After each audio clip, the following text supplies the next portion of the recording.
Salam sejahtera bagi Anda semua. Saya Freddy Bilor. Mengapa saya membuat khusus memilih suami? Ini adalah sebuah pengantar. Ya, mengenalkan diri, saya adalah seorang suami, kepala keluarga, papa dari 3 putra, tentunya mertua juga. Opa, ya, dari 2 cucu. Cucu kedua mau akan hadir di bulan depan.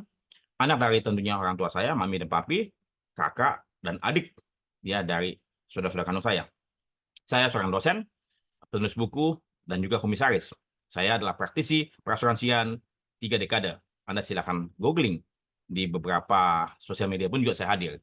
Saya adalah penulis buku. Jadi saya sampaikan, buku-buku 3 buku ini saya tulis bersama pasangan saya, Barbara, yang kami persembahkan bagi keluarga-keluarga Indonesia, tentunya bagi perempuan dan lelaki yang ingin menikah, ya, ataupun yang sudah menikah. Ya, Money, Love, and Marriage, monogami lebih baik daripada poligami, buka hati, buka dompet, dan buka celana. Ini adalah persembahan kami yang dapat Anda peroleh dari Gramedia ataupun dari e-booknya di Gramediana, ya. Kemudian ada buku juga tentang Choosing a Good Husband. Di luar negeri sudah ada, bagaimana memilih suami yang baik, yang dikarang oleh Stephen Wood. Anda bisa mencari dan mempelajari ataupun mendalami. Ini adalah pengalaman hidup kami bersama selama lebih dari 3 dekade. Ya, pengantar. Ya, memilih suami bukan seperti Anda membeli handphone ataupun membeli suatu barang yang kemudian kalau misalnya Anda tidak suka, Anda tinggal buang, tinggal ganti handphone baru. Tidak, tidak, ya. Kemudian memilih suami bila mana serius ataupun katakanlah keliru, ya, itu memiliki dampak-dampak yang cukup serius, cukup fatal dalam hal Anda punya kejiwaan, Anda punya masa depan, tentunya juga masalah ekonomi diri Anda dan tentunya anak-anak Anda. Ya, memilih suami memerlukan suatu pemikiran yang dewasa, matang, logis, serta cerdas. Ya, bukan cuma sekedar Anda jatuh cinta langsung Anda menikah. Tidak, ya. Anda gunakan Anda punya naluri, nalar, serta nurani Anda. Karena Tuhan telah memberikan semua itu kepada Anda semua. Ya. Ada 10 topik yang akan saya bahas. Ya. Kemudian masing-masing topik adalah pertama, satu, ya, berbagai macam kasus seputar perkawinan yang terjadi sekitar kita, berbagai penyebab perceraian, serta masa promosi. Apa sih masa promosi itu? Topik 2 adalah dampak kekeliruan. Saya akan bahas kerugian material maupun imaterial yang sangat-sangat fatal bila mana Anda keliru memilih suami. Kemudian saya akan bawa topik 3 terkait dengan motif perkawinan. Ya, tentu setiap orang yang menikah ataupun akan menikah, ingin menikah, memiliki motif-motif. Dan berbagai motif saya akan buka sehingga Anda bisa memahami apa sih motif Anda menikah, mengapa pasangan Anda ingin menikahi Anda. Anda coba cari tahu motifnya apa. Kemudian di topik 4, saya akan coba buka hakikat perkawinan. Apa sih hakikat perkawinan itu sendiri? Dan tentunya, karena ini masalah sosial, ya, apa yang saya bahas, apa yang saya sampaikan, tentu mungkin berbeda dari apa yang disampaikan oleh para expert lain. Dan mungkin saja apa yang saya sampaikan sesuai dengan diri Anda, atau mungkin tidak sesuai. Silakan Anda gunakan sebagai referensi, ya, untuk dapat membangun rumah tangga Anda yang baik. Bila mana tidak sesuai, ya silakan abaikan saja.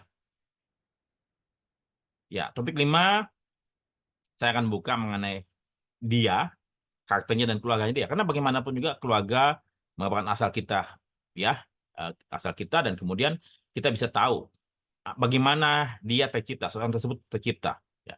Dari keluarga, dari orang tua, dari saudara, ya, kita dapat membaca bagaimana sifat sikap dia. Tapi tentu ini bukan apa ya, bisa saja tidak persis sama karena bagaimanapun juga menurut genetika orang tua menurunkan sifat-sifat dan karakter yang mereka miliki kepada anak mereka. Ya, tentu seperti Anda ketahui bahwasannya genetika, postur tubuh, kacamata, ya, bentuk muka dan segala sesuatunya itu turun dari orang tua.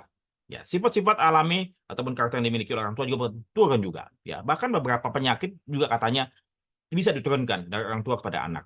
Ya, jadi dari situ Anda bisa mempelajari bagaimana calon pasangan Anda. Ya.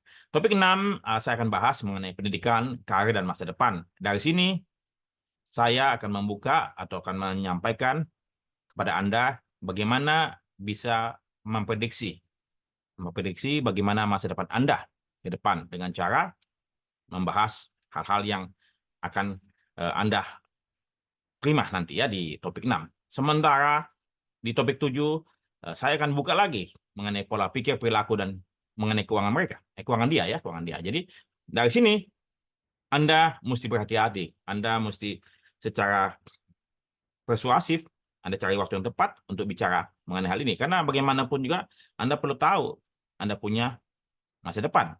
Ya, karena dia adalah masa depan Anda. Kalau Anda tidak tahu dia, maka masa depan Anda pun Anda tidak tahu. Ya, Anda seakan-akan Anda berjudi ataupun gambling. Ya, Anda tidak tahu dengan apa yang Anda hadapi.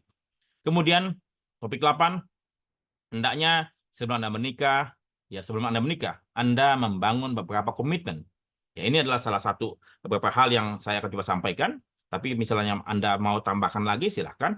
Karena sebelum menikah, Anda punya bargaining position, posisi tawar-menawar, jauh lebih kuat dibandingkan Anda setelah menikah. Jangan sampai nanti setelah menikah, baru Anda minta komitmennya dia.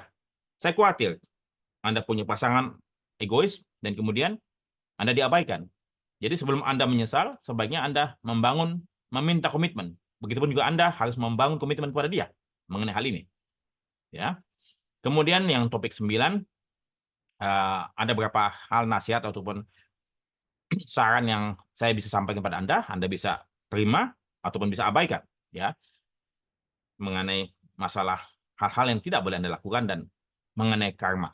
Ya, karena apapun yang Anda lakukan dapat Anda terima kembali, ya, dengan bunganya tentunya ya, berlipat ganda. Dan bisa saja hal ini dapat diterima oleh anak-anak Anda, cucu Anda, bahkan keturunan Anda berikutnya lagi. Jadi perhatikan baik-baik, jangan sampai Anda berbuat kesalahan, berbuat kejahatan, kemudian yang menanggung dosa ataupun menanggung pahitnya adalah Anda punya keturunan.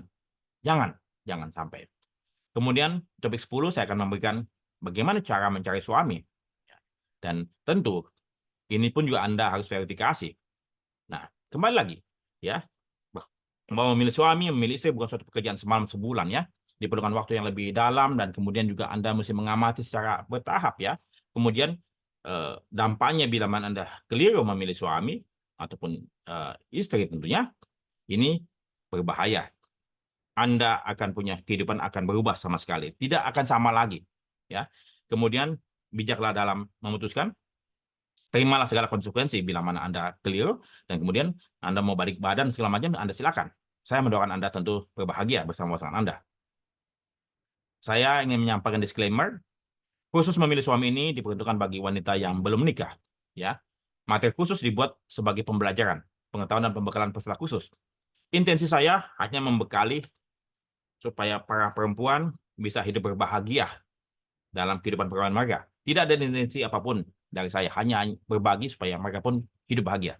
Disusun berdasarkan pengalaman dan pengetahuan yang saya miliki, bukan untuk merusak dan atau membubarkan sebuah hubungan yang telah dibangun, tidak bermaksud mendiskreditkan siapapun dan pihak manapun. Khusus ini tidak menganjurkan dan atau menasihati untuk membuat sebuah hubungan baru atau mengakhiri sebuah hubungan asmara atau hubungan lainnya yang telah ada. Segala keputusan, tindakan, dan konsekuensinya menjadi tanggung jawab mereka yang memutuskan. Karena Anda yang berpikir, Anda yang memutuskan, maka tanggung jawab segala macam Anda yang pikul, bukan saya. Ya, jadi demikian surat pengantar khusus memilih suami. Semoga apa yang saya sampaikan nanti dari topik 1 sampai topik 10 bermanfaat bagi Anda semua, dan semoga Anda berbahagia. Salam.